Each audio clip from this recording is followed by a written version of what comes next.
Yeah, motherfucker. Yeah, motherfucker. Shut up, I'm talking. Shut up, I'm talking.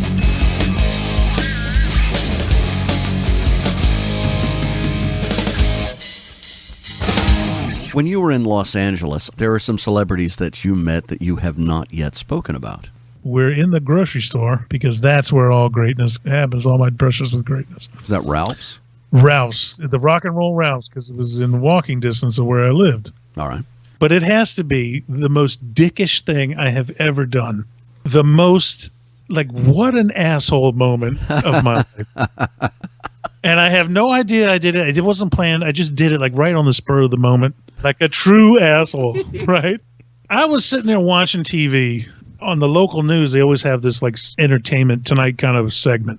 Well, I forget his name. The guy that played Spock's father in the original Star Trek show. Mark Lenard. I had always heard that this guy hated Star Trek fans. He didn't want to talk about Star Trek.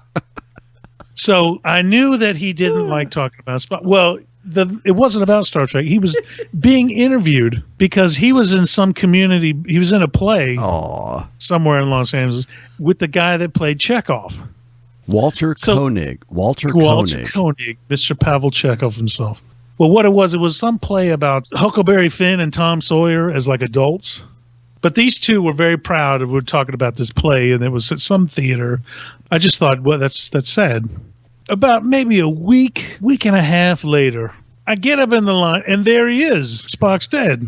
Mark Lenard. And I called him by his name. I said, "Oh, Mr. Lenard, it's nice to meet you." And he immediately tenses up. Like I'm going to say something like Spock's dead. Like I'm going to mention Star Trek. And I said, "Oh, Mr. Lenard, I'm such a big fan." And he looked like he didn't want anything to do with me. And I said, "I really loved this play." And I said the name of the play. And then, of course, he really perked up. You're just setting him up. Yeah. His entire demeanor changed. And he was like, "Oh, really? What did you like about it?" And I said, "Oh, I just love the theme of the whole thing." And blah, blah. And I said, "I've seen it twice. I saw it again." I said, "It's really fantastic. I really enjoyed the show." Now he's going to talk to me. Yeah. And he's like, "Oh, well, it's an interesting viewpoint of, these characters being adults and blah, blah, blah." And I'm saying, yeah. I'm just waiting because he's just eating it up, right? I waited till the lull, and I said, "But I do have one question though." And he goes, "Oh, sure, what?" And I said, "How did they get Chekhov to lose that accent?"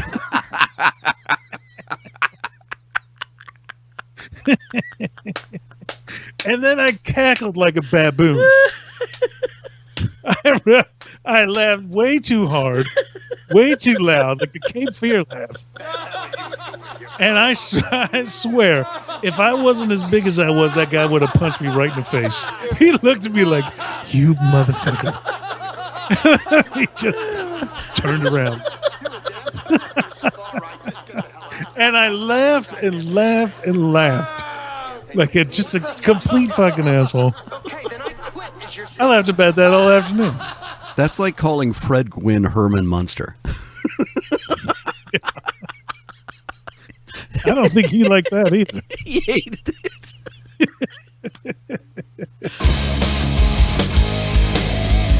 Shut Up, I'm Talking with Matt Powers and Larry King Guy.